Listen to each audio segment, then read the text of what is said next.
സുഹൃത്തുക്കളെ, നമ്മൾ കബിനി നദിയെ കുറിച്ച് ഒരുപാട് വീഡിയോകൾ ചെയ്തിട്ടുണ്ട്. വയനാട്ടിലെ സഹ്യപർവ്വത മലനിരകളിൽ നിന്നും ഉത്ഭവിച്ച് പനമരം പുഴയും മാനന്തവാടി പുഴയുമായിട്ട് വന്ന് അത് പുൽപ്പള്ളിക്കടുത്തുള്ള കൂടൽക്കടവ് വെച്ചിട്ട് കബിനി നദിയായിട്ട് ചേരുകയാണ്. പിന്നെ അത് കിഴക്കോട്ട് ഒഴുകി നമ്മുടെ കർണാടകയിലെ തിരുമൽഗൂഡം എന്ന് പറയുന്ന സ്ഥലത്ത് വെച്ചിട്ട് കാവേരി നദിയുമായിട്ട് ലിങ്ക് ആവുകയാണ്. ആ ഒരു കാഴ്ചയാണ് നമ്മൾ കാണുന്നത്. നരസിപുര എന്ന് പറയുന്ന സ്ഥലമാണ്. അവിടെയാണ് തിരുമൽഗൂഡം എന്ന് പറയുന്ന ഈ നദികൾ കൂടിച്ചേരുന്ന സ്ഥലം. ഈ കാണുന്നത് കാവേരി നദിയാണ്. കാവേരി നദി ഇങ്ങനെ ഒഴുകി വരുന്നു. അതുപോലെ തന്നെ നമ്മുടെ വയനാട്ടിൽ നിന്നും ഉത്ഭവിച്ചു വരുന്ന കബിനി നദിയാണ് ഈ കാണുന്നത്. എന്ത് രസകരമായ കാഴ്ചയല്ലേ, രണ്ട് നദികൾ കൂടിച്ചേരുന്ന സ്ഥലം. ഈ രണ്ട് നദികളും തമ്മിൽ കൂടിച്ചേരുന്ന സ്ഥലത്ത് അവിടെ സെൻട്രലായിട്ട് ഒരു നദി കൂടി ഉത്ഭവിക്കുന്നുണ്ട്, ഭൂഗർഭജലമായിട്ട്.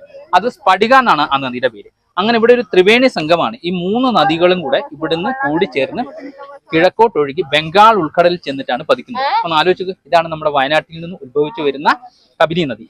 ഇവിടെ എത്തുമ്പോൾ ഇത് കബിലിയായിട്ടോ. ഈ കൊട്ടത്തോണിയിലൂടെ നമുക്ക് ഈ മൂന്ന് നദികളും കൂടെ സംഗമിക്കുന്ന ത്രിവേണി സംഗമത്തിലൂടെ സഞ്ചരിക്കാൻ കഴിയും. പല ആളുകൾ പല പൂജകളൊക്കെ ചെയ്ത് അവരത് ഒഴുക്കാനൊക്കെ ആയിട്ട് പോകുന്നൊരു കാഴ്ചയാണ്